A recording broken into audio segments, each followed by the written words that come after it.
I'm glad to have you here. Follow my story until the end and comment the city you're watching from. I love you so much I was lying on a hospital bed with an IV in my arm when the nurse handed me the phone. My knee replacement surgery had gone well enough, but the recovery was harder than expected. At 68, nothing heals as quickly as it once did, a cruel reality my doctor had warned me about, but one I wasn't fully prepared for.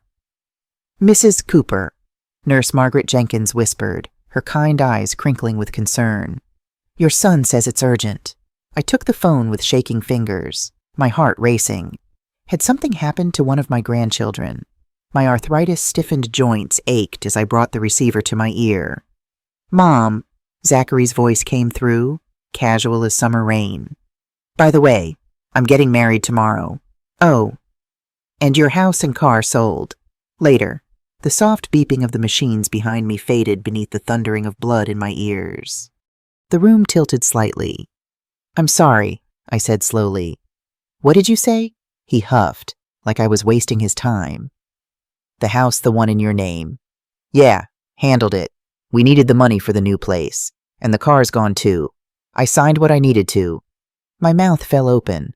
I wasn't even supposed to be taking calls yet, but the nurse had handed me the phone saying, "Your son said it's urgent." Oh, it was urgent. All right. He kept talking, his voice getting higher, defensive. "Don't freak out. You weren't going to drive again after that fender bender last fall, and the house just sat there with all those stairs you can barely manage. It's better this way. Don't make it a whole thing." I didn't respond. I couldn't. A wave of dizziness hit me so hard I nearly vomited, and then I laughed. I couldn't help it. The nurse poked her head in, alarmed, probably thinking I was stroking out. I waved her off. Zachary paused. "What's so funny?" I smiled into the phone, voice rasping like gravel. "You really think you sold my house?" Silence. "What?" he snapped. "You think you got it all?" I whispered, still smiling, heart pounding. "But you didn't read the fine print, baby." I hung up. The phone slipped from my fingers and landed on the thin hospital blanket. My hand trembled. I wasn't laughing anymore. I was shaking. He'd waited until I was at my weakest, still recovering from surgery, still uncertain if I'd even walk properly again. He hadn't visited once, not one damn time, but somehow found time to sell my home. And God knows how he got the paperwork past the notary. Power of attorney. That's what he must have done. Forged it, most likely. The worst part, I wasn't even surprised. A part of me. The part that remembered his slouched teenage posture and how he always dodged chores. Had expected something like this. Just not this soon. Not this sharp. But he'd made a mistake. A critical, fatal mistake. He didn't know about the title clause. The one I'd quietly added after my husband Robert passed. The one my lawyer had suggested back when I still had the strength to be paranoid. He thought he'd sold the land, the house, the history, the soul of our family. But all he really sold was a shell. And tomorrow he'd walk into his wedding thinking he owned the world. Let him. He'd find out soon enough who really held the deed. The nurse had to help calm me down. I think she thought I was delirious. I wasn't. I was furious and humiliated. She brought me ice chips and rubbed my shoulder. "Try to breathe slow," she whispered. "You've had a rough morning." "Rough?" I shook my head. My only child had sold everything I owned while I was unconscious. That's not rough. That's a back alley mugging in broad daylight, with a last name I gave him. I just nodded and let her fuss over me. My whole body was hot, vibrating with anger, but my voice stayed quiet because now I was thinking. I stared at the ceiling with its water-stained tiles, the same kind I'd seen in every hospital since they wheeled me in to deliver Zachary in 1976. My son hadn't always been this way. I remembered when Zachary was small, how he used to crawl into bed with Robert and me during thunderstorms, clutching his stuffed dinosaur, Mr. Chomps, he'd named it. How he'd bring me dandelions from the yard, so proud of his yellow bouquets, his chubby hands stained green from the stems. When did that sweet boy turn into this stranger? Maybe it started after Robert died. My husband's heart attack 7 years ago had hollowed us both out, but differently. I withdrew into grief. Zachary seemed to harden, become more distant. He's just processing, everyone said. But the distance grew. He'd moved to Chicago for work, called less frequently. When he did visit, it was brief Christmas mornings when he'd rush through presents before heading to his real celebration with friends. Thanksgiving dinners where he checked his watch between bites of turkey. Like spending time with his mother was some tedious obligation. And then there were the loans. First for his startup, which never started. Then for investments, which never returned. And finally for a down payment on a condo he couldn't afford. I'd helped with them all, dipping into the savings Robert and I had built over decades of careful planning, skipping vacations, buying used cars, stretching leftovers into creative new meals. "It's just temporary, Mom," he'd say. "I'll pay you back when things take off." But things never took off. And a year ago, when I finally said no to co-signing another loan, this one for a can't-miss opportunity in some cryptocurrency scheme, I didn't understand that's when everything truly changed. The calls stopped completely. No birthday text, no Christmas card, nothing, until 3 months ago, when he suddenly reappeared with a fiancée I'd never heard of. Olivia Reynolds. Tall, beautiful, ambitious, from a wealthy family apparently facing financial troubles. She looked at our modest house, the one Robert and I had paid off twice after his gambling phase in the 90s, with poorly disguised disdain. "It's quaint," she'd said, running a manicured finger along the kitchen counter we'd installed ourselves back in '87, Robert and I working side by side through a sweaty August weekend, laughing when we realized we'd measured wrong and had to start over. Zachary had changed around her, stood straighter, laughed louder, kept glancing at her for approval, like a schoolboy eager to impress. And that's when he first brought up the house. "Mom, you should consider downsizing," he'd said, Olivia nodding beside him. "This place is too much for you to manage alone." I'd looked around at the home where I'd raised my son, where Robert and I had celebrated 37 anniversaries, where every scratch in the hardwood had a story. "I managed just fine," I'd told him, even though my knees ached on the stairs and the yard work was getting harder each year. But the seed had been planted, and apparently it had grown into something monstrous. Now, lying in this hospital bed, I realized I'd missed the signs, the way he'd asked about my filing system, where I kept important documents, how he'd offered to organize my paperwork while I was recovering from a fall last year, the casual questions about my will, about the house's value in today's market. I closed my eyes. The betrayal wasn't just that he'd taken the house, it was that he'd planned it, meticulously, while pretending to care, like taking candy from a baby. Except I was no baby, and he was about to learn that the hard way. A year ago, I was sitting in my own living room, the scent of lemon polish still in the air from my morning cleaning. I'd always found comfort in housework, even after Robert passed away to maintain order when everything else felt chaotic. Zachary had stopped by unexpectedly, something that had become rare. He leaned forward on the sofa, his voice soft, concerned. "Mom, just put the house in my name temporarily. It'll help with the taxes." I'd just buried Robert a few years prior, my husband of 34 years, the man I fought beside and against for most of my adult life. The house felt like a mausoleum back then, silent and echoing without his booming laugh, his off-key singing in the shower, his habit of leaving half-finished crossword puzzles on every surface. Zachary hugged me. First time in months. A real hug. Not that sideways pat he'd started doing once he grew tall enough to loom over me. And I melted. "I just want to help, Mom," he said, pressing his hand over mine. "I want to take some of the weight off you."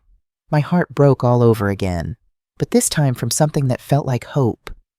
He was back, my boy. The one I raised. I didn't see the fangs in that hug until much later.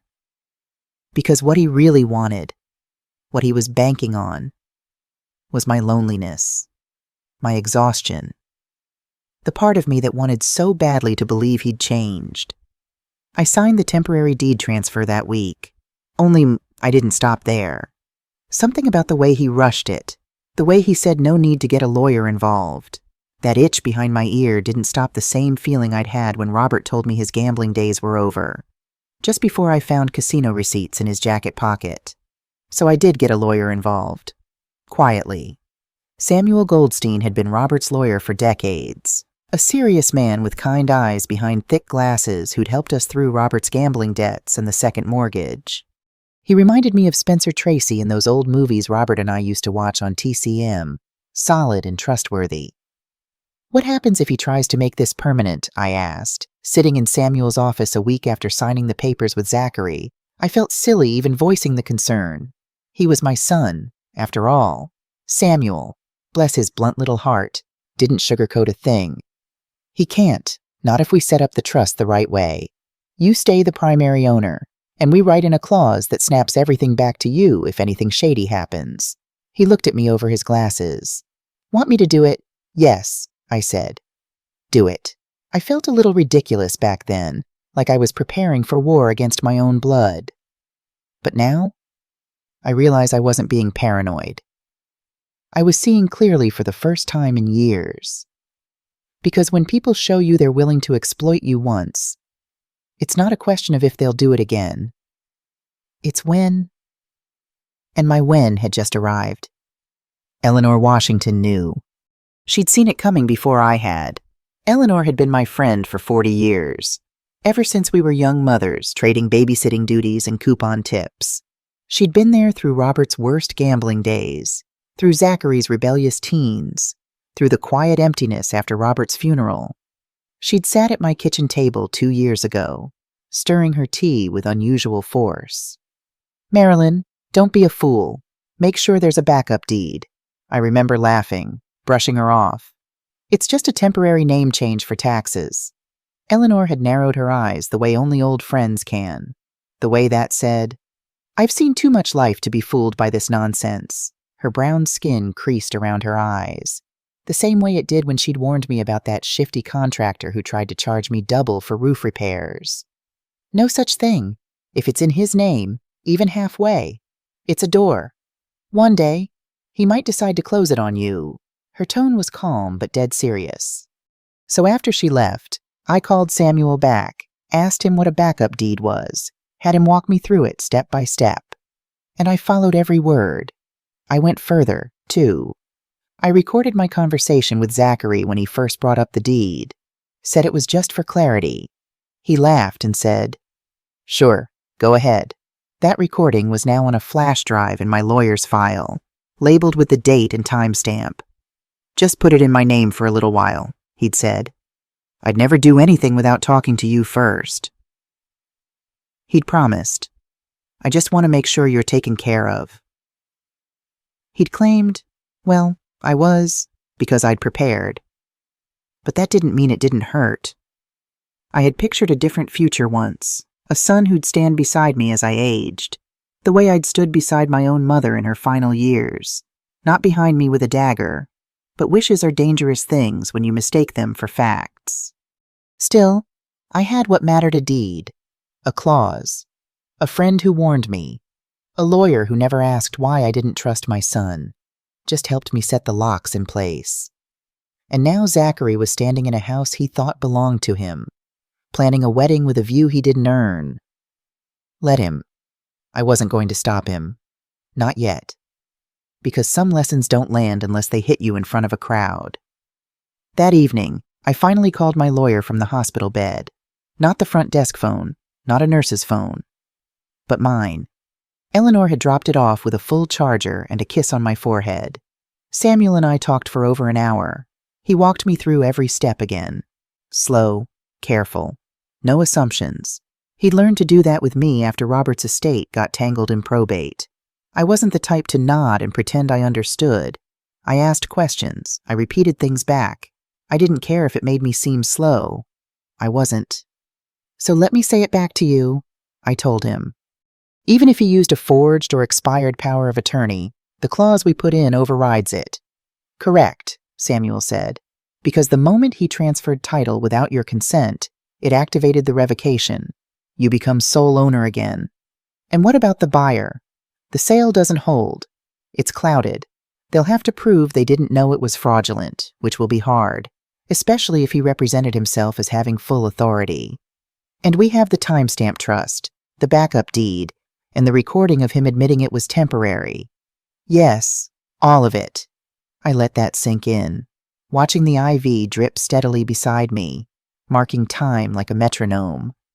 You could press charges, he added, but it's your call. Fraud, elder abuse, forged document filings, all possible.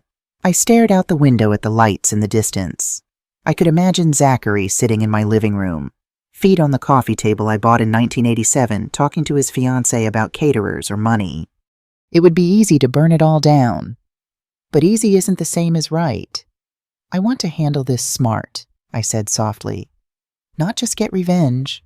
I understand. I want peace. There was a pause on the line. Then he said, That's even rarer than justice. But we'll aim for both. I smiled at that. First real one in days. We discussed paperwork. Who would be served? What needed to be filed first? I told him I wanted to go in person to the title office once I was released. I wanted to see the name shift back under my own eyes. I wanted to feel the weight of the pen in my hand when I signed the papers. After we hung up, I didn't cry. Not like I thought I would. I just lay there, eyes open, watching the moonlight move across the ceiling, listening to the distant sounds of the hospital's squeaky cartwheels, muffled conversations at the nurse's station, the soft ping of monitors. There's something freeing about hearing your worst fear spoken out loud and knowing you've already done something about it. My son thought he was clever, that he'd stolen something I'd never get back, but all he really did was remind me of who I was before the grief, before the fatigue. I was a woman who planned, who listened, who prepared even when it hurt. And now I was a woman ready to get her house back. Dr. Rebecca Chen came in the next morning, clipboard in hand, her white coat crisp even at this early hour.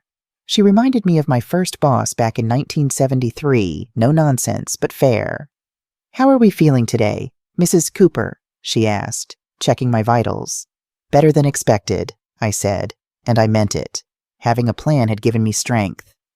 Your recovery is progressing well. I think we can talk about discharge in a few days, provided you have support at home. She looked at me over her glasses, much like Samuel had. Do you have someone who can help you? Your son. Perhaps, I almost laughed, but caught myself. My friend Eleanor has offered her spare room until I'm back on my feet. Dr. Chen nodded, making a note. Good. You'll need assistance with stairs, bathing, and transportation to physical therapy. The first few weeks are crucial for proper healing. As she spoke about recovery protocols and pain management, my mind was elsewhere, assembling pieces of my own puzzle. I needed to be physically strong enough for what was coming. No judge would take me seriously if I appeared frail or confused. Dr. Chen, I interrupted. I need to be able to walk into a government office unassisted within 2 weeks. Is that possible? She paused, studying me. With a cane, yes. Without, it's pushing it. May I ask why? Legal matters that can't wait, I said simply. She nodded slowly. Then we'll adjust your physical therapy accordingly, but don't push too hard. Recovery isn't a race. This one is, I muttered. After she left, I pulled out my phone again and called Eleanor. He did what? Eleanor's voice rose so high I had to hold the phone away from my ear. She had always been the more vocal of us two. Quick to anger, but equally quick to forgive. A fiery counterpoint to my quieter nature. I filled her in on everything: the call, the house, vow, the car, the wedding. That boy needs a good whack upside the head, she fumed. Want me to go over there right now? I'll give him a piece of my mind. At 70. I've got nothing to lose. No, I said firmly. We do this my way. Clean, legal, no drama. At least not yet. Fine, she huffed. But I'm getting your spare key from the flower pot and gathering important documents before he destroys them. Anything specific you need. I thought about it. The photo album from the hall closet, the blue one with the beach pictures. My jewelry box from the bedroom, the real one behind the Jane Austen books, not the decoy on the dresser. And my birth certificate in the fireproof box under the bed. Consider it done. Eleanor paused. He really thought he could get away with this, didn't he? He still does, I said. That's what makes this next part necessary, which is letting him walk right into the trap he set for himself. After we hung up, I requested a consultation with the hospital's social worker. I needed to cover all my bases, ensure that no one could claim I was making decisions under duress or medication. I needed witnesses to my lucidity, to my determination. The social worker, a young woman named Brenda Torres, took detailed notes as I explained my situation in careful, measured terms. "I'm concerned about financial elder abuse," I told her. "I'd like to document my current state of mind and decision-making capacity." Brenda's eyes widened slightly, but her voice remained professional. "Of course, Mrs. Cooper, we can certainly help with that. Would you like me to arrange for a psychological evaluation as well? It would strengthen your case." "Please," I said. "As soon as possible." She nodded, making another note. "And have you considered a temporary restraining order given the circumstances? It might be advisable." I thought about it. A restraining order would alert Zachary that I was fighting back. No, better to let him think he'd won. "Not at this time," I said, "but I appreciate the option." By the time lunch arrived, bland hospital chicken and overcooked vegetables that reminded me of school cafeterias circa 1965, I had a clear path forward. 1. Complete physical therapy with enough progress to walk with minimal assistance. 2. Obtain documentation of my mental competence. 3. Meet with Samuel to file the quiet title action. 4. Freeze any proceeds from the fraudulent sale. 5. Move temporarily to Eleanor's while the legal process unfolded, all without tipping my hand to Zachary. It wasn't about revenge. It was about justice. It was about standing up and saying, "I am not invisible. I am not disposable. I am not done." As I picked at my lunch, my phone buzzed with a text from Eleanor. "Got everything. Also, there's a for sale sign in your yard with sold plastered across it. Blood pressure rising. Resisting urge to vandalize." I smiled grimly. Let him advertise his crime. It would only make the fall more public. Another text came through. "Wedding tomorrow at Lakeside Gardens. Small ceremony according to neighbor. Reception at your house after." The nerve. My hand tightened around the phone. Using my house for the reception without even telling me, that was a new low, even for him. But I forced myself to breathe, to think. This wasn't just about a house or a car. This was about a son who had decided his mother was nothing more than an obstacle, a resource to be drained, a life to be discarded. And that realization hurt more than the surgical incision in my knee ever could. But I wouldn't let that pain drive me. I wouldn't let it turn me bitter or vengeful. I would use it as fuel for the long road ahead, a road that led back to my home, my dignity, and perhaps, someday, to a reckoning that might finally teach my son the lesson I had apparently failed to instill. That family isn't something you use, it's something you honor. That mothers aren't possessions, they're people, and that some debts can never be repaid with money. As the afternoon light slanted through the hospital blinds, I closed my eyes and pictured my house, the peeling paint on the back porch, the creaky third step, the window in the kitchen that never quite closed all the way. It wasn't perfect, but it was mine, and soon it would be again. I just had to be patient. And that was something age had taught me well. The nurse came in with my evening medication, her smile sympathetic. "Try to rest, Mrs. Cooper. Your body needs to heal." I nodded, accepting the small paper cup of pills.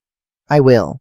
But as I swallowed the medication, I knew that true healing wouldn't come from pharmaceuticals or physical therapy. It would come from reclaiming what was mine, and from knowing that I wasn't as helpless as my son believed. Not by a long shot. 10 days after my surgery, Eleanor wheeled me into her modest ranch-style home, the late afternoon sun casting long shadows across her well-tended garden, my discharge papers crinkled in the bag hanging from the wheelchair handles. "Home sweet home," she announced. "At least until we get your real home back." The transition from hospital to Eleanor's had been a whirlwind of paperwork. Prescriptions and stern instructions from Dr. Chen about not pushing my recovery too hard. My knee still throbbed with each heartbeat, but the worst of the post-surgical pain had begun to subside. The guest room had been transformed. A hospital-grade bed replaced her usual antique four-poster. Handrails had been installed in the adjoining bathroom. My favorite throw blanket from my own living room, rescued during Eleanor's covert mission, lay folded at the foot of the bed. "You didn't have to do all this," I said, my voice catching. Eleanor snorted.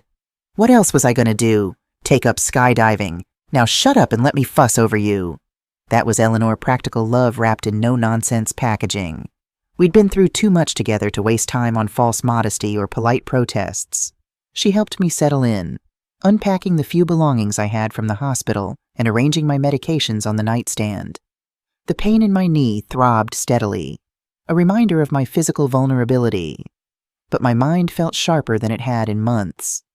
"How was the wedding?" I asked finally, when we were sitting in her sunny kitchen, mugs of tea steaming between us. Eleanor's mouth tightened. "Tacky. Rushed. The groom looked like he'd rather be anywhere else. And the bride, Olivia." Eleanor stirred her tea aggressively. All smiles, but calculating. I stayed in the back. Didn't introduce myself. Just wanted to see what we're dealing with. And I think she's the driving force behind all this. The way she kept pointing at things in your house during the reception, telling people her renovation plans, like she couldn't wait to tear it all down and start over. I nodded slowly. That matched the impression I'd formed during our brief meeting 3 months ago. "There's more," Eleanor said, setting down her spoon. "I did some digging. Her father, Marcus Reynolds, owns Reynolds Development Group. Used to be a big deal in commercial real estate. Used to be 3 failed projects in a row. Rumors of bankruptcy. Then suddenly, his daughter's marrying your son, and they've got cash for a lavish wedding." The pieces clicked together like a morbid puzzle. "They needed my house," I murmured. "To bail out her father." Eleanor nodded grimly. "That's my guess. And Zachary?" "Wanted to impress his new in-laws," I finished. "Show he could deliver." My tea grew cold as we sat in silence, processing the depth of the betrayal. It wasn't just greed or convenience. It was calculated. A business transaction where my home, my life was nothing but collateral. "What do we do now?" Eleanor asked finally. "We follow the plan," I said, reaching for my phone. "First step, find out exactly what's happening with the sale." I called Samuel, putting him on speaker. "Marilyn," he greeted me. "Good timing. I've been making inquiries. The deed transfer is already being processed, but there's good news. The trust mechanism we put in place has flagged it as disputed. No clean title can be transferred yet." "What about the money?" I asked. "Initial payment has been made to a joint account Zachary opened recently. We can freeze it with a court order, which I've already drafted. I just need your signature." "You'll have it tomorrow," I promised. "What about the buyers? Who are they?" Samuel hesitated. "That's where it gets interesting. The buyer is Reynolds Investment Trust." Eleanor and I exchanged looks. "As in Marcus Reynolds?" I asked. "The very same. It appears to be an internal transaction. Your son selling your house to his new father-in-law's company." My hand tightened around the phone. "So it never even hit the open market?" "No, and they severely undervalued it. Based on recent comparables in your neighborhood, they listed it at about 70% of market value. A quick under-the-table deal." The betrayal stung anew. Not only had he stolen my home, but he'd practically given it away to curry favor with his new in-laws. "Can we prove fraud?" I asked. "With what we have, absolutely. The expired power of attorney, the trust provisions, the recording of him admitting it was temporary, the undervalued sale, the family connection between buyer and seller. It's textbook." I took a deep breath. "Then let's do this right." After hanging up, Eleanor studied me across the table. "You're holding up better than I would be." I gave her a tired smile. "Don't mistake calm for peace. I'm furious, but I learned a long time ago that anger is only useful when it's focused. And my focus now was razor sharp." The next morning, I insisted on physical therapy exercises before Eleanor drove me to Samuel's office. Every bend of my knee sent pain shooting up my leg, but I pushed through. I needed strength for what was coming. At the law office, I signed papers until my hand cramped affidavits confirming I never authorized the sale, requests to freeze the proceeds, a formal fraud complaint, and the quiet title action that would ultimately restore my ownership. "This is just the beginning," Samuel warned. "It could get messy.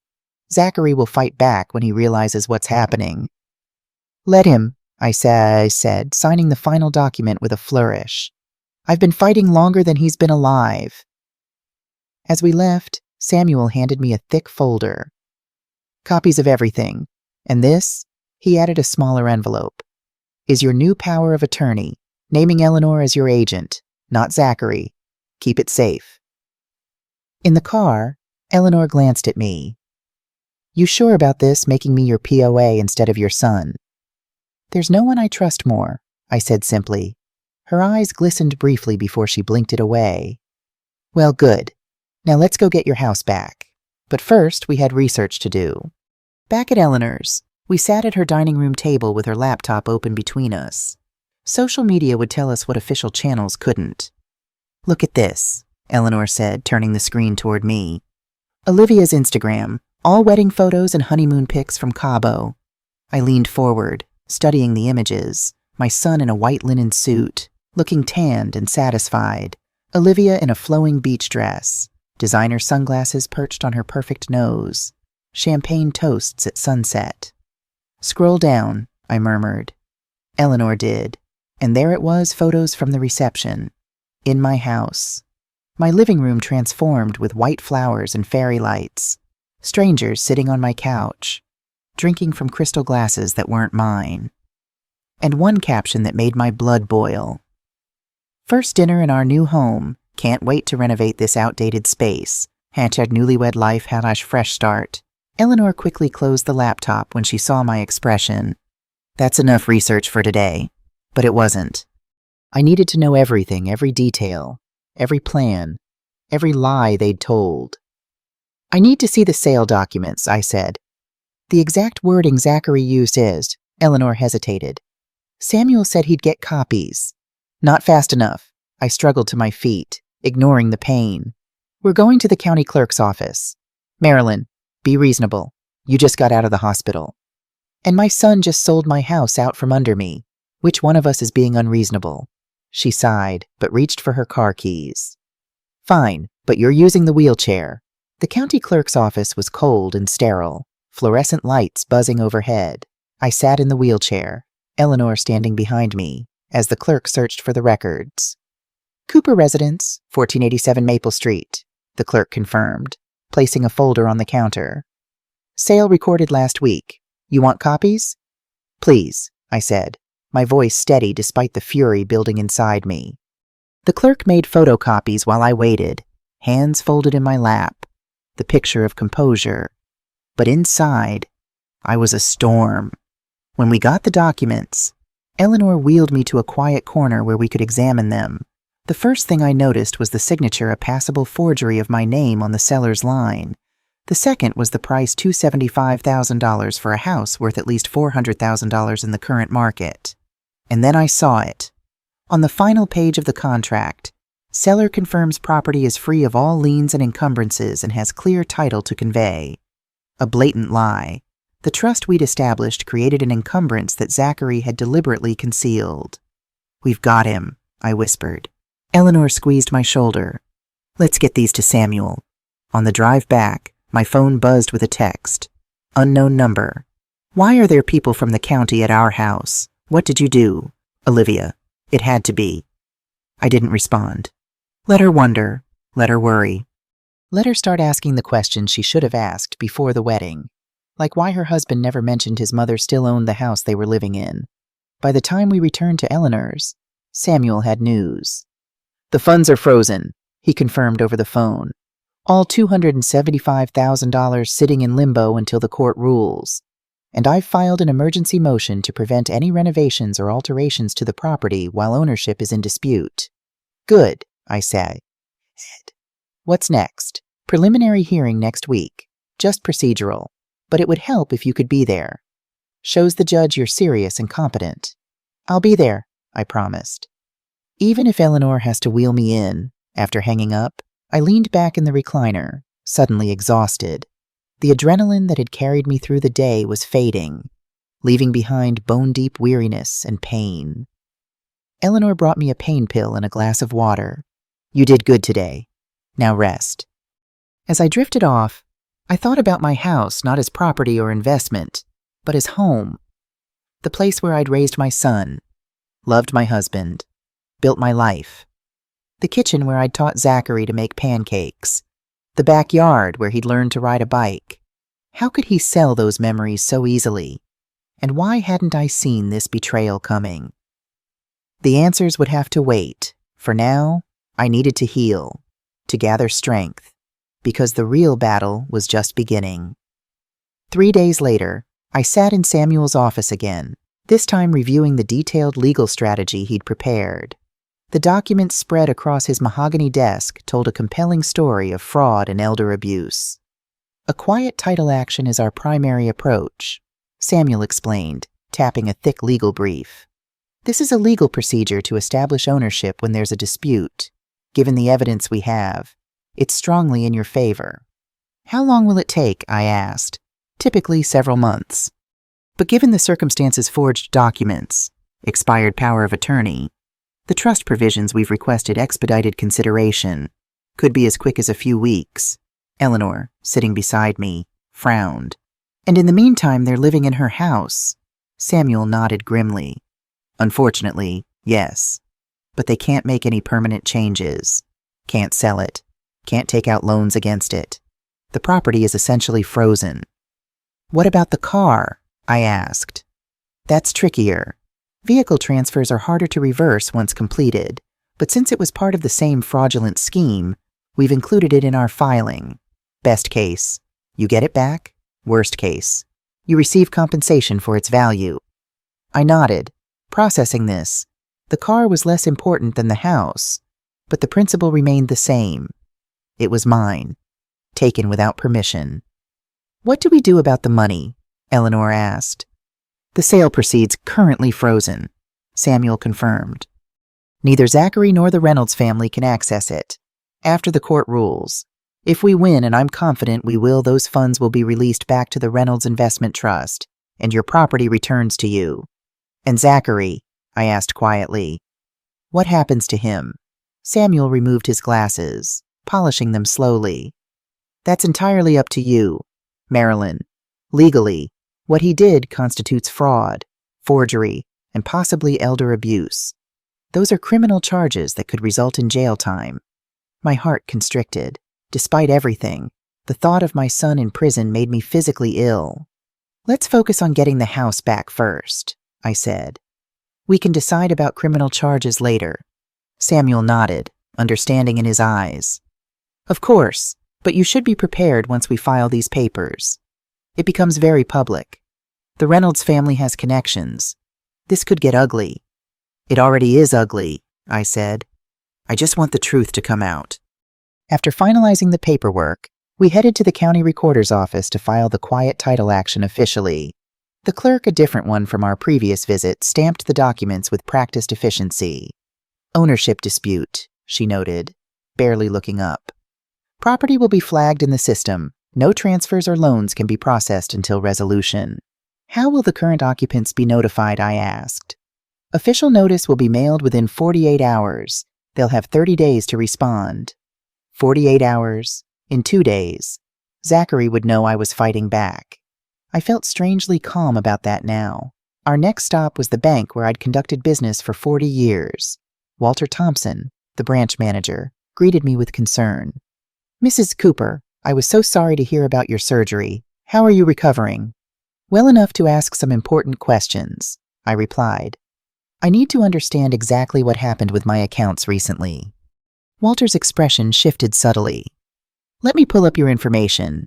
He typed briefly, then frowned. There was a significant withdrawal 3 weeks ago. Power of attorney authorization. May I see the documentation used? I asked. He hesitated. I'd need to check with legal first. I understand. Please do that. In the meantime, I'd like to freeze all my remaining accounts immediately. His eyebrows rose. May I ask why? Because the power of attorney was expired, I said evenly. And I believe fraud has been committed. The color drained from Walter's face. I'll make those calls right away. Mrs. Cooper. As we left the bank, Eleanor squeezed my arm. You were magnificent in there. Didn't even raise your voice. I learned a long time ago that quiet authority works better than shouting, I said. Especially for women our age. Raise your voice, and you're a hysterical old lady. Speak calmly, and they have to listen, Eleanor laughed. Wisdom of the ages. That evening, we continued our research on the Reynolds family. With Eleanor's help, I navigated through business news articles and property records online. Look at this, Eleanor said, pointing to a news item from 6 months ago. Reynolds Development Group lost a major contract for a shopping center project. Stock dropped 40% in one day. And this, I added, finding a more recent article. Unexpected recovery. New capital investment. Sources close to the family indicate a strategic partnership. The timeline matched perfectly. Right around when Zachary started dating Olivia, her father's company began to stabilize. And now, with my house sold at below market value to their family trust, they had an asset they could leverage. They used him, I murmured. And he used me. Eleanor closed the laptop. Everybody using everybody. What a mess. Not everybody, I said, reaching for her hand. I have you, she smiled, squeezing my fingers. Damn right you do. That night, I couldn't sleep. I lay in the hospital bed Eleanor had rented for me, staring at the unfamiliar ceiling, thinking about my son. Where had I gone wrong? Had I been too lenient after Robert died, too generous with financial help when he struggled? Or had something broken in him long before, something I'd failed to notice or fix? The questions circled endlessly, with no satisfying answers. My phone buzzed on the nightstand, a text from an unknown number. This is Olivia Cooper. We need to talk. Tomorrow. Alone. I stared at the message, heart pounding. After all this time. Now she wanted to talk. I typed back, Eleanor's house, 2 p.m. The response came immediately. I'll be there. I set the phone down, wondering what this development meant. Was it a trap? An attempt at reconciliation? Or was Olivia starting to realize what kind of man she'd married tomorrow would tell? Morning brought a flurry of activity. Eleanor insisted on cleaning the already spotless house, muttering about rich girls with their judgmental eyes.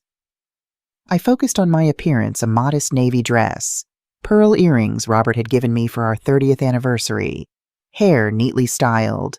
I wanted to look composed, dignified, not like a victim. At precisely 2 p.m., the doorbell rang.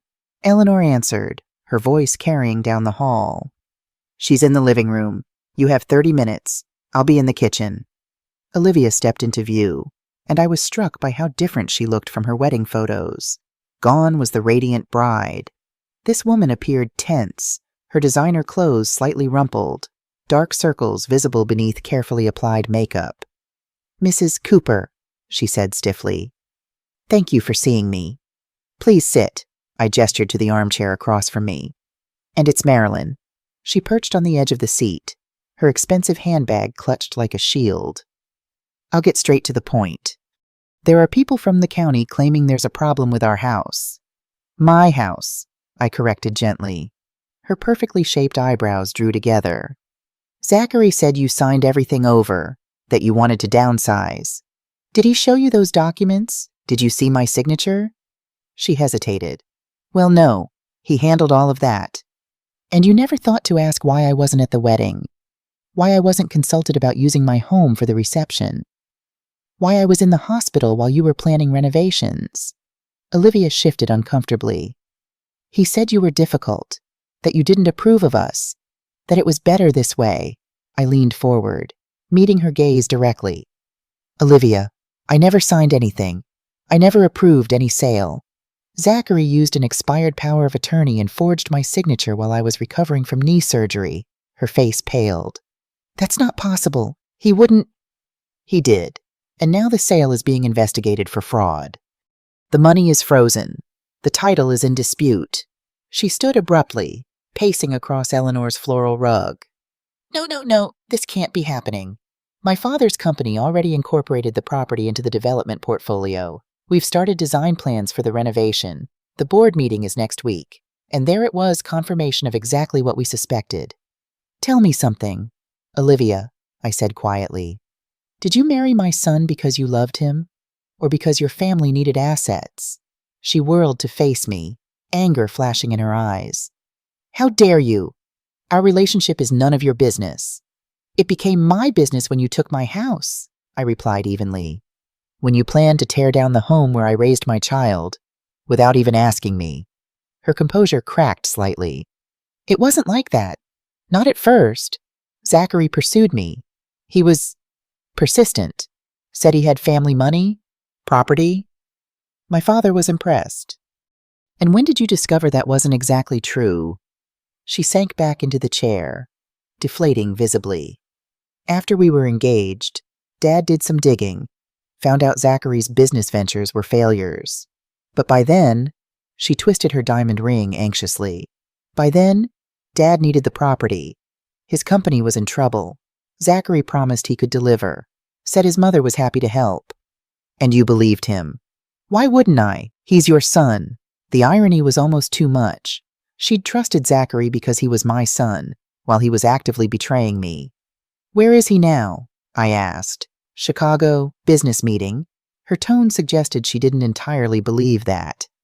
He left yesterday, after the county officials came. Said he'd handle it. I nodded, unsurprised. Zachary had always run from problems rather than facing them. What happens now? Olivia asked, her voice smaller. Now the legal process runs its course. The house returns to me. The money returns to your family's trust, and everyone has to face the consequences of their actions. Will you press charges against Zachary? The million-dollar question. One I still didn't have an answer to. That depends, I said carefully. On what happens next? Olivia stood, gathering her composure like a cloak. I should go. Before you do, I said. I want you to understand something. This isn't about money or property. Not really. It's about respect. About recognizing that I'm still a person, with rights and feelings. Something both you and my son seem to have forgotten. She paused at the door, not quite meeting my eyes. For what it's worth, I'm sorry. I didn't know, but you didn't ask either. I pointed out, you saw an old woman and assumed I was irrelevant. She had no response to that. After she left, Eleanor emerged from the kitchen. Well, what did little Miss Perfect have to say for herself? I recounted the conversation, watching Eleanor's expression shift from outrage to vindication. So the house was going into the Reynolds development portfolio, she mused. Probably to shore up their assets, make the company look more stable on paper. Using my home as a corporate prop, I said bitterly, without a second thought about what it meant to me. Eleanor sat beside me, taking my hand. What now, you think Zachary will come crawling back once he realizes his plan failed? I gazed out the window at the afternoon light. No, he'll lash out. Blame me. That's his pattern. When things go wrong, it's never his fault. And Olivia, she has decisions to make about what kind of person she wants to be, about whether her marriage is worth saving. And you? Eleanor asked softly. What decisions do you have to make? I thought about it, about criminal charges, about forgiveness, about the future of my relationship with my only child. One step at a time, I said finally. First, we get the house back. Then we see what's left to rebuild. Later that evening, Samuel called with an update. The hearing is scheduled for next Monday, he said. Just preliminary, but the judge will likely issue temporary orders regarding the property. Can you be there? I wouldn't miss it, I assured him. Good. And Marilyn, the official notices were delivered today, to both the property and to Zachary's email. He knows now. I took a deep breath. Thank you for telling me. After hanging up, I checked my phone. No calls, no texts, not from Zachary. But there was another message from Olivia. I found documents in his office, actual power of attorney papers with your signature. But the date looks strange. Altered maybe? Should I bring them to you? I showed the message to Eleanor, who frowned. Could be a trap. Or she's starting to see the truth, I countered. We debated briefly before I responded, yes, but not here. Meet at Samuel Goldstein's office tomorrow, 10 a.m. I included the address. You think she'll show? Eleanor asked. I don't know. But if she does, it means she's choosing truth over loyalty to Zachary. And that's significant. That night, I dreamed of my house not as it was now, but as it had been when Zachary was small. His toys scattered across the living room floor, Robert's reading glasses on the side table, the smell of Sunday pot roast filling the kitchen.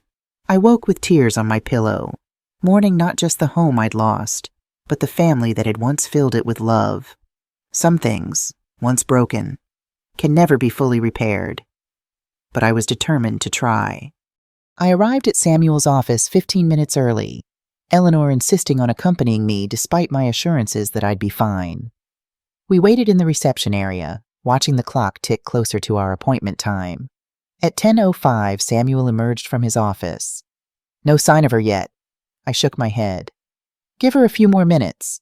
By 10:15, we were beginning to assume she wouldn't show. Then the elevator doors opened, and Olivia stepped out, but she wasn't alone. Marcus Reynolds, her father, accompanied her.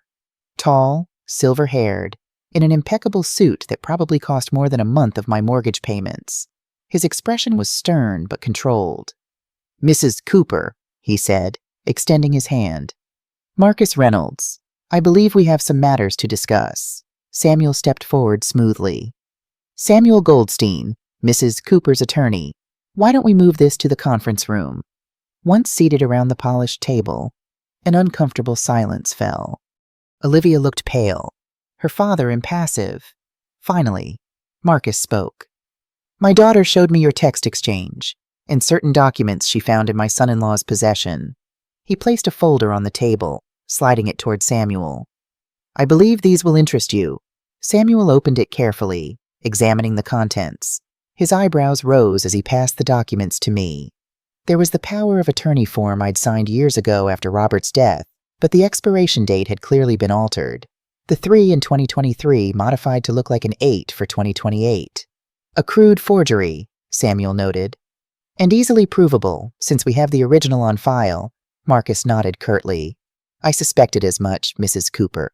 I want to be clear, Reynolds Investment Trust entered into this transaction in good faith, believing the sale was legitimate. Had I known otherwise, you would have still wanted the property," I finished for him. "Just through legitimate means." A flicker of surprise crossed his face, then a reluctant smile. "Perhaps it's a valuable location, but I would have approached you directly, made a fair offer." "The house isn't for sale," I said firmly. "It never was." Olivia shifted uncomfortably. "Dad, I told you." "Yes, yes." He waved her off impatiently. "Sentimental value, family home. I understand. But everyone has a price." Mrs. Cooper. "Marcus," Samuel interjected. "You're missing the point. Your son-in-law committed fraud. These documents prove it. The sale is void, and the funds will be returned to your trust. There's no negotiation to be had here." Marcus leaned back, studying me thoughtfully. "And the criminal implications for Zachary? What are your intentions there?" The million-dollar question again. Everyone wanted to know if I would send my only child to jail. "That depends," I said slowly, "on his next actions, on whether he takes responsibility or continues to deny what he's done." "He's not answering my calls," Olivia said suddenly, her voice small. "Since yesterday, his phone goes straight to voicemail." A cold feeling settled in my stomach. I knew that pattern too well. "Have you checked your joint accounts?" I asked. Her eyes widened. She fumbled for her phone, typing frantically. The color drained from her face as she stared at the screen. "He emptied them," she whispered. "Everything. Even my personal savings is gone." Marcus cursed under his breath. "When yesterday morning, right after he said he was leaving for a Chicago meeting," she looked up, devastation in her eyes. "There was over $200,000. The conference room fell silent as the implications sank in. Zachary hadn't just betrayed me. He'd betrayed everyone. "I'll contact the bank," Samuel said, reaching for the phone. "We might be able to reverse the transfers if we act quickly." While he made the call, Marcus turned to me, his businessman facade cracking slightly. "Mrs. Cooper, it appears we've both been deceived by the same individual. I propose we set aside adversarial positions and cooperate to resolve this situation.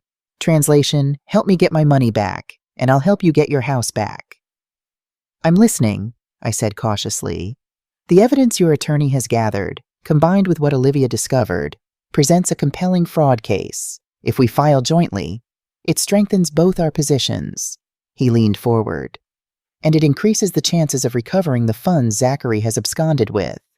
And the house, I pressed, returns to you. Of course. The sale was fraudulent. That's indisputable now. I glanced at Eleanor, who gave me a slight nod. Then at Olivia, who looked shell-shocked, her perfect world crumbling around her. Agreed, I said. With one condition. Marcus raised an eyebrow. Which is, Olivia vacates my house immediately. Today, I want my home back. Olivia's head snapped up. Where am I supposed to go? Back to your father's house, I presume, I said, not unkindly. Where you lived before the wedding, Marcus nodded curtly. That's acceptable. Olivia will remove her personal belongings today. Nothing more. Samuel returned, looking grim.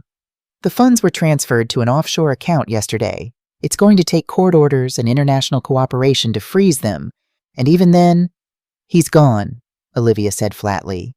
Isn't he? He took the money and ran. No one answered. We didn't need to. The truth hung in the air like smoke.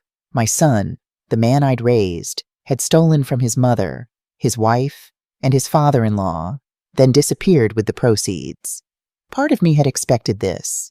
Zachary had always taken the easy way out, avoided consequences, blamed others, but the scale of this betrayal still staggered me. What now? Eleanor asked, breaking the heavy silence. Samuel straightened his papers.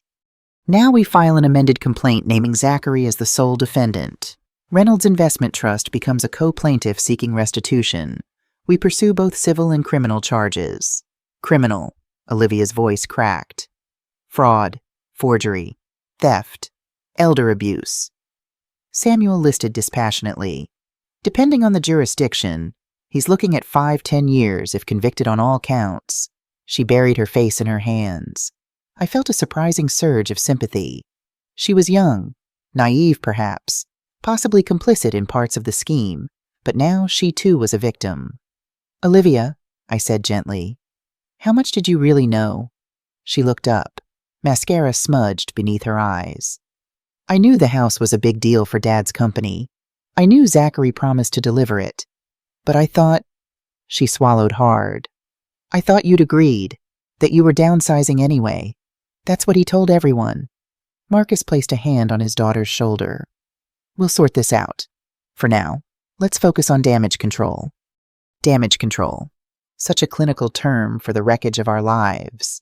As the meeting concluded with agreements to share information and coordinate legal strategy, I felt strangely hollow. This wasn't victory. It was just aftermath. Outside in the hallway, as Marcus made calls and Samuel conferred with his paralegal, Olivia approached me hesitantly. I am sorry, she said, her composure cracking. I should have asked questions, should have insisted on meeting you properly. I trusted him. We both did, I said. That's the hardest part. She nodded, blinking back tears. I'll have everything out of the house by evening. Is there anything special I should be careful with? The question caught me off guard, this small consideration after so much thoughtlessness. The china cabinet in the dining room, I said. Some of those pieces were my grandmother's, and the quilt on the guest bed I made that when I was expecting Zachary. I'll be careful, she promised. And I'll leave the keys with your lawyer. As she turned to go, I found myself saying, Olivia, this isn't your fault. Not entirely. She looked back, a sad smile touching her lips. Isn't it I married a man I barely knew because he promised to solve my family's problems? I overlooked red flags because I wanted security. I didn't question where the money came from as long as it benefited me. She shook her head. Maybe I deserve this wake-up call. After she left with her father, Eleanor and I sat in Samuel's waiting room, processing the morning's revelations. Well, Eleanor said finally, That was not how I expected this meeting to go. Nothing about this situation is what I expected, I replied.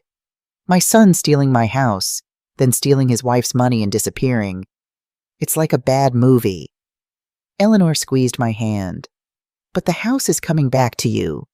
That's something. Yes, I agreed, though the victory felt hollow. That's something. Later that afternoon, Samuel called to confirm that Olivia had indeed vacated the property. The keys were at his office, ready for me to collect. There's one more thing, he added. A letter came to my office, addressed to you, postmarked yesterday from Chicago. My heart skipped. From Zachary. The return address matches his business office. Do you want me to open it? No, I said after a moment's consideration. I'll read it myself tomorrow. That night, I lay awake in Eleanor's guest room, wondering what the letter might contain. Excuses, apologies, more lies, and wondering, too, about the house I'd be returning to. Would it still feel like home after all that had happened? Or was it just a structure now, its emotional resonance tainted by betrayal? Tomorrow would bring answers, but not, I suspected, peace. Not yet. Samuel's office was quiet that morning, sunlight streaming through the blinds and dusty ribbons. The envelope sat on his desk between us, my name written in Zachary's familiar, hurried handwriting. Would you like some privacy? Samuel asked. I nodded, and he stepped out, closing the door softly behind him. For a long moment, I just stared at the envelope. Part of me wanted to tear it open immediately. Another part wanted to burn it unread. What could Zachary possibly say that would justify what he'd done?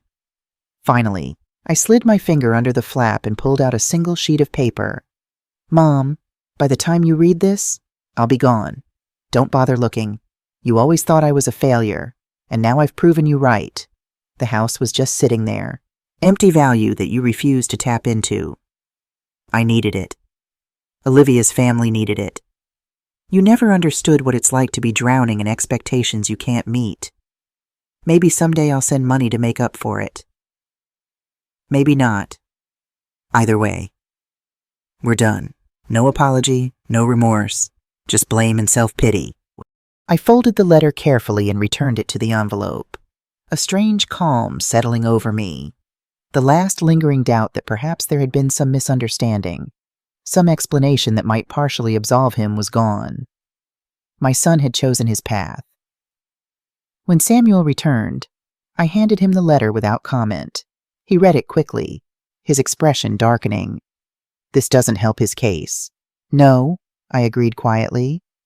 But it clarifies mine, meaning I want to press charges, all of them, fraud, forgery, elder abuse, whatever applies, and I want it on record. Samuel nodded slowly. I'll start the paperwork. But Marilyn, you should know even with charges filed, finding him might be difficult. If he's left the country... I understand, but I need to do this, not for revenge, for accountability, for the truth to be officially acknowledged, for the record to show that what happened to me was wrong, that I fought back. As I left Samuel's office, letter tucked into my purse, my phone buzzed with a text from Eleanor. Court document arrived. Hearing moved up to tomorrow. Judge Hannigan, 9 a.m. Things were moving faster now, momentum building. Tomorrow I would face a judge and formally begin the process of reclaiming my home. But first, I needed to see it. Are you sure this is a good idea? Eleanor asked as she drove me across town toward Maple Street. It might be upsetting to see what they've done to the place. I need to know, I said simply. Need to see it with my own eyes. She sighed but didn't argue further. As we turned onto my street, the familiar row of oak trees welcomed me home. Houses I'd known for decades lined the road, the Pattersons with their always perfect lawn, the Mendezes with their cheerful garden gnomes, old Mr. Collins who still hand-washed his vintage Cadillac every Sunday. And then, my house, my home. The for sale sign was gone, but something else was missing too, the warmth, the sense of belonging. It looked smaller somehow, diminished. Eleanor parked across the street. Want me to come with you? I shook my head. Just wait here. I won't be long. Using my cane for support, I made my way slowly up the front walk, painfully aware of curious neighbors watching from behind curtains. The gravel crunched beneath my feet, just as it always had. The porch steps creaked in the same places. The key slid into the lock, and the door swung open. I stepped inside, into the foyer where I'd greeted guests for 40 years, where Zachary had taken his first steps, where Robert and I had slow danced on our 25th anniversary when our stereo played our wedding song while we were decorating the Christmas tree. The smell hit me first, unfamiliar perfume mingled with furniture polish. Then the visual changes. My comfortable old sofa was gone, replaced by a sleek modern sectional. The walls, once warm beige, had been painted stark white. Family photos removed, replaced by generic abstract art. In just weeks, they had begun erasing me. I moved through the house like a ghost, noting each alteration with a detached sort of grief. The kitchen had new appliances, the dining room, new lighting fixtures. My bedroom, Robert's, and my sanctuary had been transformed into a home office. Our old bed nowhere to be seen. Only Zachary's childhood bedroom remained untouched, as if they hadn't decided what to do with it yet. His old baseball trophies still lined the shelves. The constellation map still hung on the ceiling. Stars faded after decades of watching over him. I sat on the edge of his twin bed, running my hand over the faded Star Wars comforter he'd insisted on keeping well into his teens. Had I gone wrong here? Failed him somehow in this very room? The front door opened, and Eleanor's voice called out. "Marilyn, you okay? You've been in here a while." "In here," I replied, my voice steadier than I expected. She appeared in the doorway, concern etched on her face. "Oh, honey, they changed everything," I said. "Except this room, like they couldn't decide whether to erase him too." Eleanor sat beside me on the narrow bed. "People like that, they're always running from something, changing things to feel in control." She patted my hand. "But they can't change what matters. The memories, the foundation, the love that built this place that's still here." I nodded, taking a deep breath. "Yes, and tomorrow, it will be mine again." As we prepared to leave, I took one last look at Zachary's room. Then I did something I'd never done before. I closed the door firmly, decisively. Some chapters need to end before new ones can begin. That evening, back at Eleanor's, we prepared for court. I laid out my navy suit, the one I'd worn to Robert's funeral, now slightly loose after weeks of hospital food and stress. Eleanor pressed it meticulously while I reviewed notes with Samuel over the phone. "Judge Hannigan is fair but formal," he advised. "Answer questions directly. Don't elaborate unless asked. And remember, this is just a preliminary hearing to establish temporary control of the property until the full case is resolved." "Will they be there?" I asked. "The Reynolds, Marcus and his attorney." "Yes, Olivia is not required to attend." "And no sign of Zachary?" Samuel hesitated. "Nothing yet, but the bank has some leads on the transfers. International accounts in Belize and Panama. The authorities are involved now." After we hung up, Eleanor brought me a cup of chamomile tea.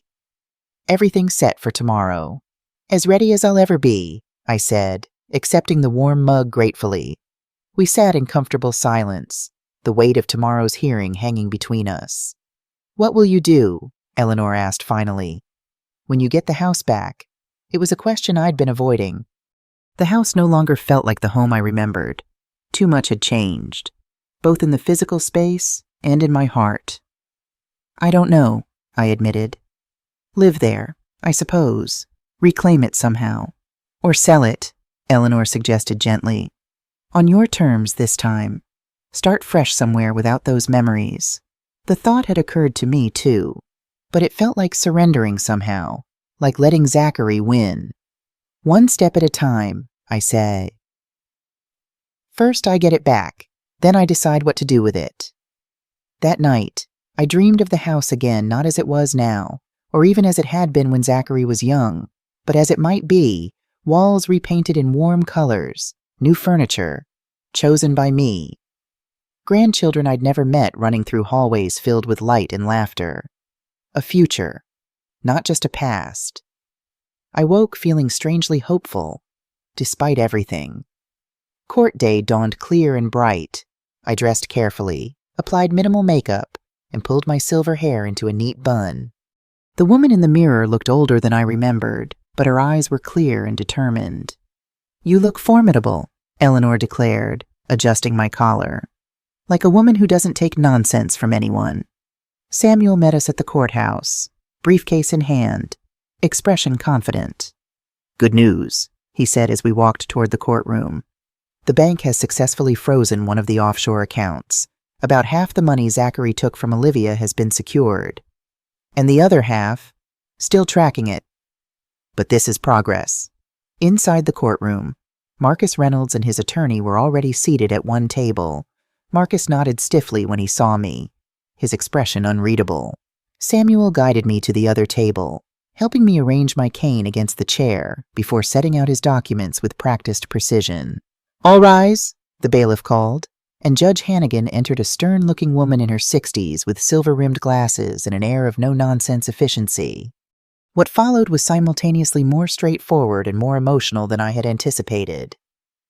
Samuel presented our case concisely: the expired power of attorney, the forged documents, the trust provisions that invalidated the transfer. Marcus's attorney largely concurred. Admitting that Reynolds Investment Trust had entered the transaction in good faith, but now recognized the sale as fraudulent. "Given the defendant's apparent flight and the evidence of forgery," Judge Hannigan said, "I'm issuing a temporary order returning possession of the property at 1487 Maple Street to Mrs. Cooper, effective immediately. The funds from the fraudulent sale will remain frozen pending final resolution. Mr. Reynolds, your company's claim for restitution will be addressed in the full hearing." She looked directly at me. "Mrs. Cooper, while this grants you immediate possession, I advise against making any permanent changes to the property until the final hearing. Are we clear?" "Yes, Your Honor," I replied, voice steady despite the emotion welling in my throat. "Very well. We're adjourned until the full hearing next month." As simple as that. My home was mine again. Outside the courtroom, Marcus approached, his attorney hovering nearby. "Mrs. Cooper," he said formally, "I want to reiterate that had I known the circumstances, I never would have proceeded with the purchase." "I believe you," I said. "Your mistake was trusting my son, as was mine." A flicker of something understanding perhaps crossed his face. "My legal team will continue cooperating with the authorities to locate him and recover the stolen funds." "Thank you." He hesitated, then added, "Olivia asked me to tell you she's sorry for everything." I nodded, accepting the apology for what it was imperfect, secondhand, but sincere. As he walked away, Eleanor appeared at my side. "Ready to go home?" she asked. Home. Such a complicated word now. "Yes," I said. "I think I am." Samuel handed me the new keys in the courthouse parking lot. "The locks were changed yesterday, as you requested." The small metal keys felt heavy in my palm, symbols of reclamation, of boundaries restored. "Thank you, Samuel, for everything." He smiled, genuine warmth breaking through his professional demeanor. "You're a remarkable woman, Marilyn. Most people would have crumbled under this kind of betrayal. You fought back." "I had help," I said, glancing at Eleanor. "Well, my part is mostly done for now. The criminal complaint has been filed. The property is legally yours again. We'll have the final hearing in a few weeks, but that's largely a formality at this point." As he walked toward his car, I called after him. "Samuel, the money Zachary took from Olivia, from their accounts, what happens to that?" He turned back. "That's between them. Legally, as his wife, she has claim to marital assets, but given the circumstances and his disappearance." "It's complicated," I finished for him. "Life usually is," he agreed with a slight smile. Eleanor drove me to the house, my house once more. This time, we didn't park across the street. We pulled right into the driveway, where I belonged. "Want me to come in?" she asked. "Actually," I said slowly, "I think I need to do this alone, but can you come back in a couple of hours? Bring some dinner." She squeezed my hand. "You got it." Chinese or pizza? Chinese from Golden Dragon, the usual extra sweet and sour sauce on the side. You call if you need anything before then. Anything at all. Arthur Godfrey's on TV Land at 4 if you want to feel nostalgic. I smiled at the reference to the old variety show we both remembered from our youth. I'll keep that in mind. I watched her drive away, then turned to face the house. My house. Mine again. The new key slid smoothly into the lock. The door opened with the same familiar creak one that Robert had always promised to fix but never got around to. I stepped inside, into the foyer where so much had happened, and let the door close behind me. Silence embraced me, not the hostile silence of an invaded space, but the welcoming quiet of a place finally at rest. I moved through the room slowly, not as a visitor this time, but as the rightful owner. In the living room, I removed the generic art from the walls, stacking the canvases in a corner. In the kitchen, I ran my hand over the new appliances. They were nice. Actually, I might keep those. The old refrigerator had been making that rattling sound for years. Upstairs, I paused outside Zachary's childhood bedroom. The door remained closed, just as I'd left it yesterday. I decided to leave it that way for now. In the master bedroom, my bedroom, I surveyed the office setup with a critical eye. The desk would have to go. The filing cabinets, too. I wanted my bed back, my sanctuary. As I made mental notes for restoring each space, I realized something important. I wasn't trying to recreate the past. I was imagining a future, my future, in this house that had seen so much life. I made my way to the basement door, grateful that my knee had healed enough for stairs. Taking them slowly, one at a time, I descended into the cool darkness and found the light switch. The basement had been untouched. Apparently, Zachary and Olivia hadn't made it this far in their renovation plans, and there, against the far wall, were the storage boxes neatly labeled in my handwriting. Christmas decorations, photo albums, Robert's things, and beside them, draped in an old sheet, the outline of our bed, the queen-sized oak frame that Robert had insisted on buying for our 10th anniversary. A solid bed for a solid marriage, he'd said, ever the romantic behind his practical exterior. I pulled the sheet back, revealing the headboard with its simple, elegant carvings. Dust had settled on the wood, but otherwise, it was perfect. Waiting. Something loosened in my chest. Not everything had been erased. Some things had just been hidden away, waiting to be rediscovered. I spent the next hour opening boxes, reacquainting myself with treasures I'd thought lost. Robert's collection of vintage baseball cards from the 50s, our wedding album with its slightly faded color photos, the hand-knit baby blanket that had once wrapped newborn Zachary, a gift from my mother who'd passed long before Robert. When Eleanor arrived with dinner, she found me sitting on the basement steps, surrounded by open boxes, tear tracks drying on my cheeks. "Oh no," she said, alarmed. "What's wrong?" I smiled up at her. "Nothing's wrong. I found my things. They didn't throw them away. They just stored them." She set the food bags down and looked around at the scattered memorabilia. "Well, isn't that something? Small mercies, I suppose." "More than that," I said, rising with only a slight wince from my healing knee. "It's a sign." "Of what?" "That the past isn't gone. It's just waiting to be integrated into the present." Eleanor rolled her eyes affectionately. "Always the philosopher. Come on, the food's getting cold, and I'm starving. You can wax poetic after we eat." We ate in the kitchen, perched on bar stools at the new granite counter. Eleanor had brought a bottle of white wine, and we toasted to new beginnings. "So," she said between bites of kung pao chicken, "what's the plan? Restoration, renovation, revolution?" I laughed. "A bit of all three, I think. Keep what works, change what doesn't. Make it mine again, but differently." "Need a roommate?" she asked casually. "My place is getting too big for just me. The arthritis makes the stairs a challenge." The offer caught me by surprise. Eleanor and I had been friends for decades, but living together was something we'd never discussed. "Are you serious?" She shrugged, trying to look nonchalant but not quite pulling it off. "Why not?" "We're both alone. Houses are expensive to maintain. And frankly, after all this, I don't like the idea of you rattling around here by yourself. I considered it. Having Eleanor here would change things, certainly, but maybe change was exactly what this house needed. New energy, new memories. Let me think about it, I said. It's not a bad idea. No pressure, she assured me. Just an option. I'm not getting any younger. And neither are you. Those AARP commercials about seniors living together make a lot of sense these days. After dinner, we walked through the house together, planning what furniture to move first, what walls to repaint, what fixtures to replace. You know what this place needs, Eleanor said as we stood in the two-white living room. Color, life.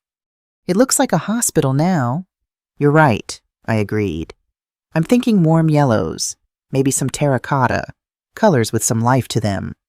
Perfect. And plants. Lots of plants, like we had back in the 70s. Remember your spider plant that took over the dining room? How could I forget Robert called it the Day of the Triffids? We were still discussing possibilities when the doorbell rang. We exchanged puzzled glances. No one knew I was back in the house yet. I approached the door cautiously and peered through the peephole. My breath caught. Olivia stood on the porch, arms wrapped around herself as if cold. Though the evening was mild, I opened the door slowly. Olivia, Mrs. Cooper, she said, her voice small. I hope I'm not intruding. That depends on why you're here. She looked down at her feet, then back up, meeting my eyes with what seemed like genuine effort. I came to return something that belongs to you. From her purse, she withdrew a small velvet box, and my heart skipped as I recognized it, my mother's jewelry box, the one that had sat on my dresser for decades. I took it when we were leaving, she admitted. I shouldn't have. It clearly wasn't part of the house furnishings. I accepted the box wordlessly, opening it to find my mother's pearl earrings and the sapphire pendant Robert had given me on our 20th anniversary. Thank you, I said finally. This means a lot to me. She nodded, turning to go, but I found myself calling after her.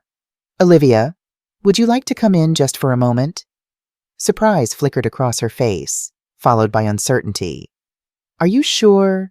Yes, I said, surprised to find I meant it. Eleanor raised an eyebrow as Olivia stepped into the foyer, but didn't object. She simply said, I'll make some tea, and disappeared into the kitchen. I led Olivia to the living room, where we sat on opposite ends of the modern sectional that still dominated the space. How are you doing? I asked. She let out a humorless laugh. Honestly terrible. Divorced after 3 weeks of marriage. Back living with my parents, trying to explain to everyone why my husband disappeared with our money. She twisted her hands in her lap. But I'm not here for sympathy. Why are you here? Olivia, besides returning the jewelry, she took a deep breath. To apologize properly, face to face. What happened to you was wrong. I was part of it. Even if I didn't know the full extent, I should have asked questions, should have insisted on meeting you, should have wondered why everything felt so rushed.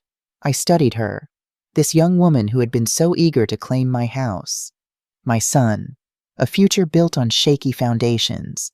There was genuine regret in her eyes now, and something else, a new wariness. Perhaps lessons learned the hard way. We all should have done things differently, I said finally. Me included. Eleanor returned with 3 mugs of tea, settling herself in the armchair across from us with an expression that clearly said she wasn't missing this conversation. Have you heard from him? I asked. Since he left, Olivia shook her head. Nothing. The police think he might be in Costa Rica. Something about credit card traces. She hesitated. Have you? No, I said. Just the letter he left, blaming everyone but himself. Classic Zachary, she murmured, then looked up, alarmed. I'm sorry, that was accurate, I finished for her. Painfully so. A ghost of a smile touched her lips. You know, in another life, one where your son wasn't a con artist and my father wasn't desperate to save his company, I think we might have gotten along. We still might, I found myself saying. Not as family, perhaps, but as people who've survived the same storm. She blinked rapidly, fighting tears. I'd like that. After she left, Eleanor turned to me with raised eyebrows. Well, that was unexpected. Everything about this situation has been unexpected, I said, closing the door. I'm learning to roll with it. That night, I slept in the guest room, on sheets Olivia had left behind. The master bedroom would have to wait until my own bed was brought up from the basement. But even in this in-between state, in this house that was both familiar and strange, I slept more soundly than I had in weeks. I was home. Not the same home, but home nonetheless. The weeks that followed settled into a rhythm of reclamation and renewal. Eleanor brought over my clothes and personal items from her house. Together, we repainted the living room a warm butterscotch yellow, rehung family photos, and arranged furniture keeping some of the new pieces, bringing back some of my old favorites. My bed was restored to the master bedroom, freshly polished and adorned with new linens. The modern appliances stayed in the kitchen, but my collection of hand-painted mugs returned to the open shelving, room by room. The house transformed not back to what it had been, but into something new, something that honored the past while embracing the present. Through it all, Zachary's room remained closed. I wasn't ready to face that space yet, to decide what to do with the remnants of my son's childhood while he was still running from the consequences of his actions. 1 month after reclaiming the house, I received a call from Samuel. "They've located him," he said without preamble. "Zachary, he's in Panama." My heart stuttered. "Have they arrested him?" "Not yet. There are extradition complications, but they've frozen his remaining assets. He won't get far." I sank into a kitchen chair, emotions swirling relief, sadness, a strange sense of closure. "What happens now?" "That's partly up to you," Samuel said carefully. "The criminal charges are proceeding regardless. But if you wanted to speak with him before things escalate further..." "Is that possible?" "The authorities have his local number. They're willing to facilitate a call, given the circumstances." I closed my eyes, imagining that conversation. What would I say to the son who had betrayed me so completely? What could he possibly say in return? "I need to think about it," I told Samuel, after hanging up. I sat in the kitchen for a long time, watching the afternoon light shift across the newly painted walls. Then I called Eleanor. "If you could talk to him," she asked after I explained the situation, "what would you say?" "I don't know," I admitted. Part of me wants to ask why. Another part doesn't want to hear his excuses. "Do you need closure, Marilyn, or do you already have it?" That was the question. Wasn't it in reclaiming my house, in rebuilding my life? Had I already found the resolution I needed? "I think," I said slowly. I need to hear his voice one more time. Not for him. For me. The next day, with arrangements made through proper channels, I sat in Samuel's office waiting for the international call to connect. Samuel had offered to step out, but I asked him to stay. I wanted a witness, someone objective to hear whatever might be said. The phone rang once, twice, 3 times. Then, "Hello," Zachary's voice, slightly distorted by distance but unmistakable, the same voice that had once called me Mommy and asked for bedtime stories, now wary and defensive. "Zachary," I said, my own voice steadier than I expected. "It's Mom." A pause, then defensive immediately. "Did they tell you where I am? Are the police there?" No greeting, no "how are you?" Just self-preservation, as always. "I'm at my lawyer's office," I said. "And yes, I know you're in Panama. The authorities know too." He cursed softly. "Look, I don't have much time. What do you want?" What did I want? The question echoed in my mind. "To understand, to forgive, to condemn. I want to understand," I said finally. "Why, Zachary, why did you do this?" He sighed, a burst of static over the line. "Does it matter now it's done?" "It matters to me." Another pause, longer this time. Then, grudgingly, "I needed the money. Olivia's dad was pressuring us. Said if I could bring assets to the table, he'd give me a position in the company, executive level. Finally, a chance to be somebody." "You were already somebody," I said quietly. "You were my son." "Yeah, well, that wasn't enough. Was it Dad's golden boy who never quite measured up? The disappointment, the failure, The bitterness in his voice shocked me.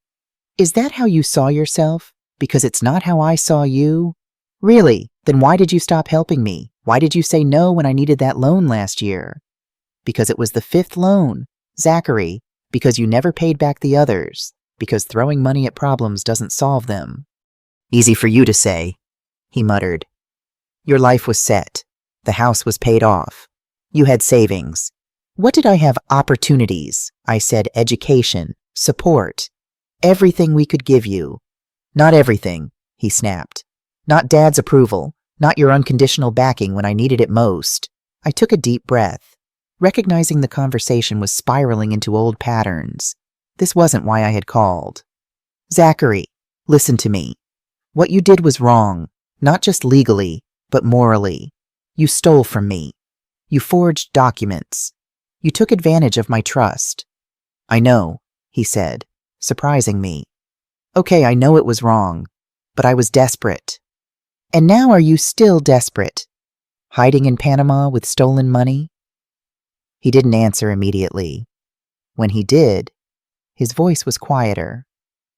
I messed up. I get that. But I can't go back now. They'll arrest me. Yes, I agreed. They probably will. Actions have consequences. Zachary, even for you. So that's it, you're writing me off, your only child. The manipulation was so transparent it almost made me laugh. Almost. No, Zachary, you wrote me off when you decided my home, my possessions, my very autonomy were yours to take. When you believed that your desires trumped my rights. Mom, I'm not finished, I said firmly. I want you to know something. I got the house back. I'm living there now, making it mine again. I've filed charges against you, and I won't be withdrawing them. What happens next is up to the authorities and the courts. You're really going to let them put me in jail? His voice cracked, a glimpse of genuine fear breaking through the bravado.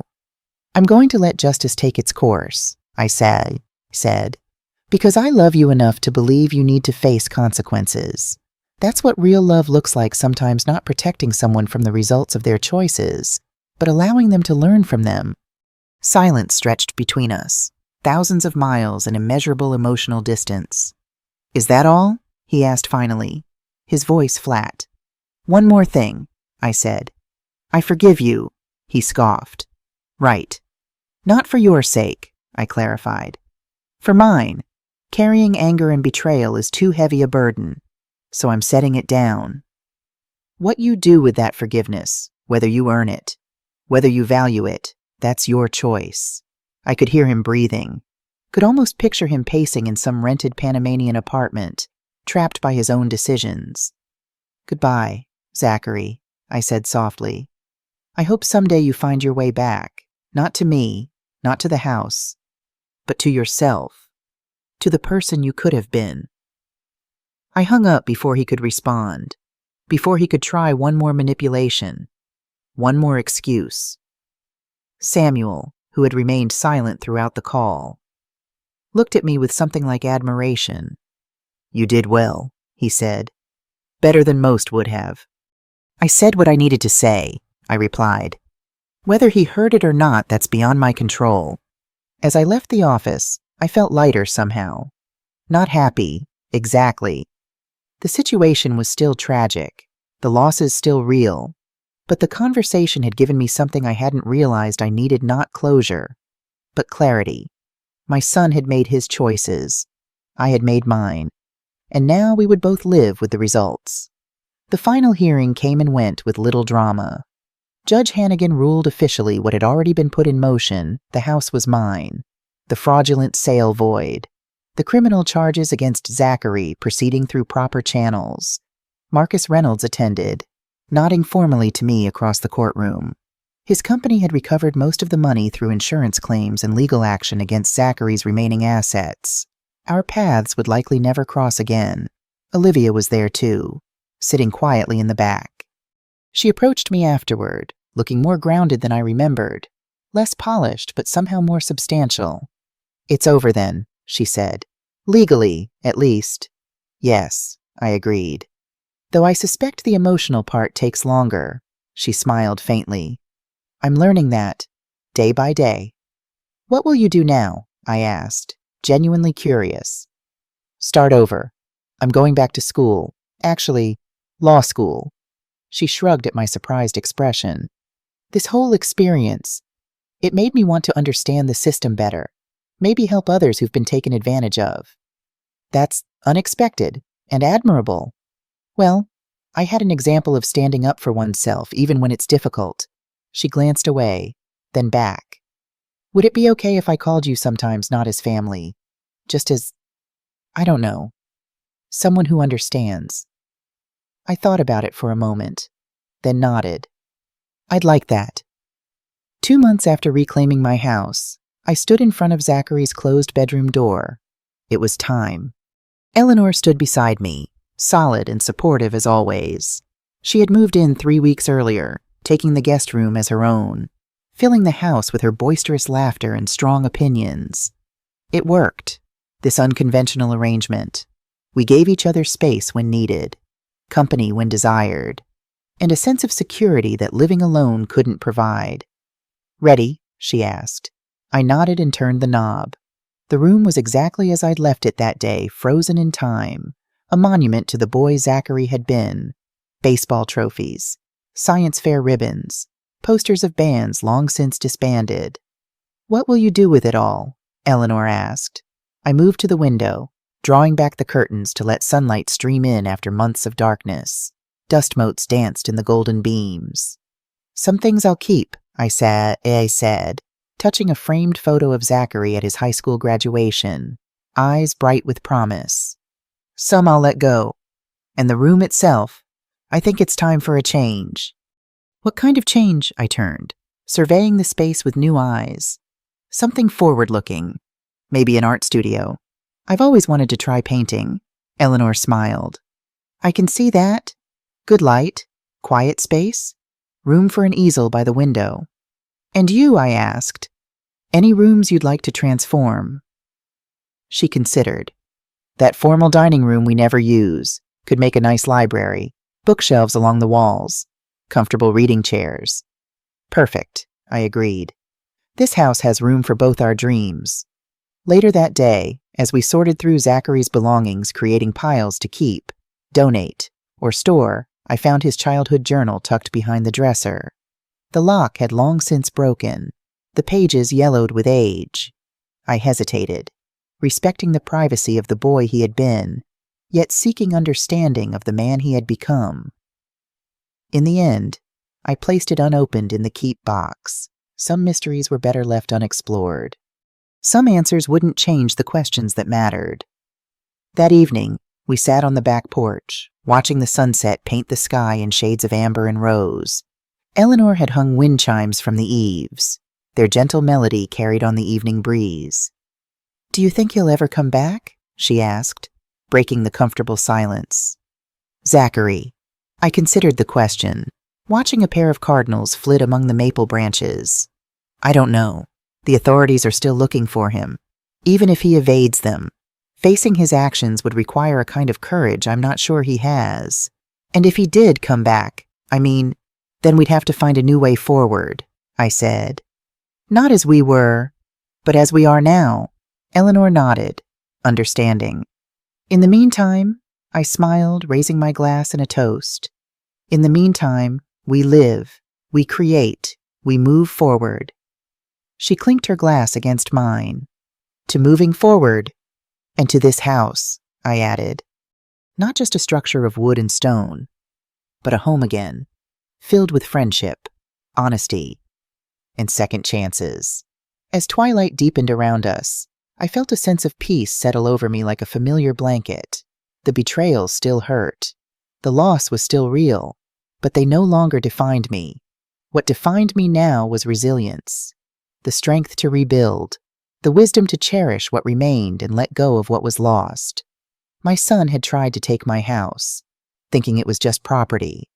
But in doing so, he'd given me something unexpected, the chance to reclaim not just my home, but myself. And that was a foundation no one could ever steal away. What would you do if you were in my place? Have you ever been through something similar? Comment below. If you enjoyed my story, check out 2 other channel favorites. My daughter-in-law said I was too old to babysit my grandchildren, and after 40 years of marriage, my husband left me for his secretary.